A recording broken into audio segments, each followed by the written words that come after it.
Hello दोस्तों। तो जैसा कि आप सभी आईटीआई स्टूडेंट जिन्होंने एंट्रेंस एग्ज़ाम दिया था और सेकेंड राउंड काउंसलिंग का वेट कर रहे थे, उनके लिए खुशखबरी है कि उनका काउंसलिंग का फाइनली डेट घोषित कर दिया गया है। इस वीडियो में मैं संपूर्ण जानकारी बताऊंगा कि आप कौन कौन से विद्यार्थी आईटीआई के सेकेंड काउंसलिंग में भाग ले सकते हैं, डॉक्यूमेंट क्या लगेगा, फी लगेगा या नहीं लगेगा। तो सारी जानकारी पाने के लिए वीडियो के अंत तक बने रहें। चलिए इस लेटर को हम लोग देखते हैं फटाफट। तो देखिए यहाँ पे जो लेटर है झारखंड सरकार आपका झारखंड सरकार संयुक्त प्रवेश प्रतियोगिता परीक्षा परिषद ये भेजा गया है आपका 2 दिसंबर को ये भेजा गया। तो जैसा कि मैंने बताया था कि पॉलिटेक्निक का काउंसलिंग स्टार्ट है, उसके बाद आपका हो जाएगा। तो आपका फाइनली लेटर आ गया है जिसमें आपको बताया जा रहा है कि शैक्षणिक सत्र जो कि 20 से 22 रहने वाला है, उनका नामांकन के लिए 8वीं और 10वीं दोनों के लिए डेट घोषित कर दिया गया है। जो कि आपका जो नामांकन होगा वो आपका मेगा सूची यानी कि जो रैंक मिला हुआ उसी के आधार पर होगा। और डेट हम लोग देख लेते हैं। तो नीचे पे आपको आना है, यहाँ पे आपको अच्छे से क्लियर में बताया गया कि आप कौन कौन से कैंडिडेट जो है स्टूडेंट हैं वे इस ऑनलाइन सेकेंड काउंसलिंग में पार्टिसिपेट कर सकते हैं। तो वैसे अभ्यर्थी, वैसे कैंडिडेट जिन्होंने प्रथम काउंसलिंग में भाग नहीं लिया था वे ले सकते हैं। पहला, जिन्होंने भाग नहीं लिया था, किसी तरह से उनका काउंसलिंग ही नहीं हो पाया था, वे इस काउंसलिंग में भाग ले सकते हैं, पहला। दूसरा, जिनका काउंसलिंग तो हो गया था लेकिन नामांकन नहीं ले पाए थे। काउंसलिंग आपने करा लिया था, फी आपने पेमेंट कर लिया था, आपका अलॉटमेंट लेटर भी जारी हो गया था, लेकिन आपने नामांकन नहीं लिया था, एडमिशन नहीं लिया था उस कॉलेज में, वो भी आप इस काउंसलिंग में भाग ले सकते हैं।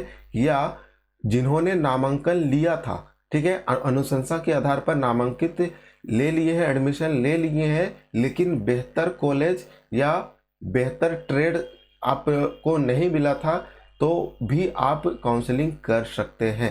यानी कि बात किया जाए तो सभी कैंडिडेट जो है काउंसलिंग करा सकते हैं जो कि इच्छुक हैं सेकेंड राउंड काउंसलिंग के लिए। ठीक है, काउंसलिंग आपका कब होगा, इस बात को कौन कौन से कैंडिडेट आप पार्टिसिपेट कर सकते हैं आपको ये क्लियर होना चाहिए। फिर से रिपीट मैं कर देता हूँ, वैसे कैंडिडेट जिन्होंने काउंसलिंग में भाग नहीं लिया था, ठीक है, कॉलेज चॉइस वगैरह फी वगैरह कुछ भी पेमेंट नहीं किया तो वे पहला।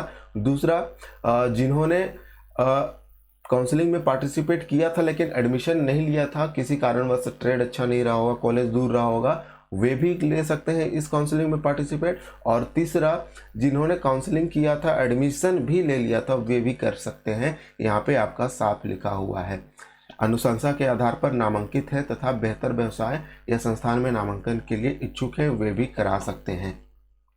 तो बात करें यहाँ पे सेकेंड काउंसलिंग का, तो सेकेंड काउंसलिंग का जो डेट है आपका यहाँ पे देख सकते हैं। ऑनलाइन रजिस्ट्रेशन और चॉइस फिलिंग, जैसे पहले काउंसलिंग में हुआ था, पहले आपका ऑनलाइन रजिस्ट्रेशन हुआ था और उसके बाद आपका चॉइस फिलिंग हुआ था, तो वो होगा आपका 5 दिसंबर से 9 दिसंबर के बीच। उसके बाद आपका आप डॉक्यूमेंट जो काउंसलिंग है, जो चॉइस है ट्रेड का या कॉलेज का, उसे आप एडिट कर सकते हैं 10 दिसंबर तक। उसके बाद seat allotment and download the provisional seat allotment letter, जो सीट अलॉटमेंट लेटर मिलता है, प्रोविजनल मिलता है अलॉटमेंट लेटर, वो आप 14 दिसंबर से 19 दिसंबर तक डाउनलोड कर सकते हैं। उसके बाद उसको लेकर आप अपने संस्थान में जहां आपको मिला है वो आप 14 दिसंबर से 19 दिसंबर तक आप एडमिशन ले सकते हैं। तो ये बहुत ही इंपॉर्टेंट डेट है, आप इसे अच्छे से नोट करके रखिएगा। ठीक है, तो 5 तारीख से आपका सेकेंड काउंसलिंग स्टार्ट होने वाला है, रजिस्ट्रेशन होगा और आपका चॉइस फिलिंग होगा। तो जिस तरह से आपका फर्स्ट राउंड का काउंसलिंग स्टार्ट हुआ था उसी तरह से होगा आपका। इसके लिए लिंक दिया जाएगा, बोर्ड का जो वेबसाइट है उस पर, online counselling for admission in ITI 2020, इस पर आपको क्लिक करने के बाद रजिस्ट्रेशन करना होगा। और आपको फिर से डॉक्यूमेंट जिन्होंने अपलोड कर लिया था उनका भी फिर से डॉक्यूमेंट अपलोड करना होगा, जो कि आपको क्या क्या डॉक्यूमेंट लगेगा आपको पहले से बहुत सारा वीडियो मैंने बता दिया है, तो वहाँ से आप जाके देख सकते हैं।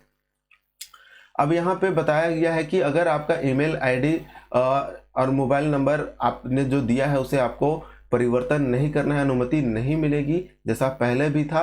और जिन कैंडिडेटों ने आधार कार्ड अपडेट नहीं किया था उनको फिर से आधार कार्ड वहाँ पे अपडेट करना बहुत ही अनिवार्य होगा। और बात करते हैं यहाँ पे पेमेंट का कि क्या सेकेंड काउंसलिंग के लिए पेमेंट रहने वाला है।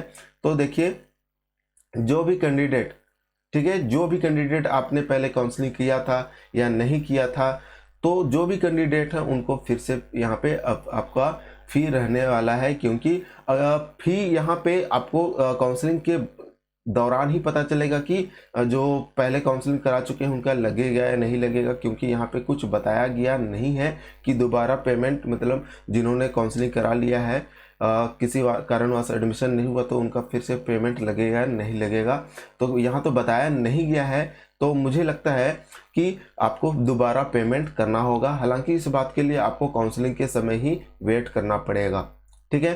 तो जनरल और EWS BC1 BC2 के लिए आपको 400 रुपये पेमेंट करना है, जो कि पहले भी था। ST SC फीमेल कैंडिडेट के लिए आपको 250 रुपये पेमेंट करना है।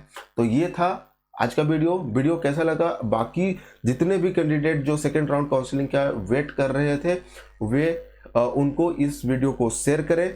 और आप घबराएं नहीं, आपको क्या करना है, काउंसलिंग के दौरान ज़्यादा से ज़्यादा सीटों का, कॉलेजों का चुनाव करना है ताकि आपको यहाँ पे एडमिशन मिल सके, ठीक है। यहाँ पे आपको साफ तरीके से बताया गया है, बोर्ड ने लेटर में खुद बोला है कि आपको ज़्यादा से ज़्यादा कॉलेजों को चुनाव करना है। आप उसके लिए कोई बाधा नहीं है, आप 10-15 जो भी कॉलेज है, जो भी ट्रेड है, आप इच्छानुसार आप उसका चुनाव कर सकते हैं। हालांकि आपका पहले जो है, आपको जो आपका प्रेफरेंस है, आपको जो पसंद है उसी कॉलेज में, उसी ट्रेड में आप फर्स्ट प्रेफरेंस दीजिएगा। पहले में आपको ऊपर में आपको क्या करना है, जो आपका पसंदीदा ट्रेड है, जैसे आपको फिटर लेना है तो पहले आप फिटर रखेंगे। आपको मान ले रांची से करना है तो रांची कॉलेज में आप फिटर रखेंगे, ठीक है। उसी तरह से अगर मान चाहते हैं कि आप रांची छोड़ना नहीं चाहते हैं तो वहाँ पे आप इलेक्ट्रिशियन भर सकते हैं। इस सारे डिटेल मैंने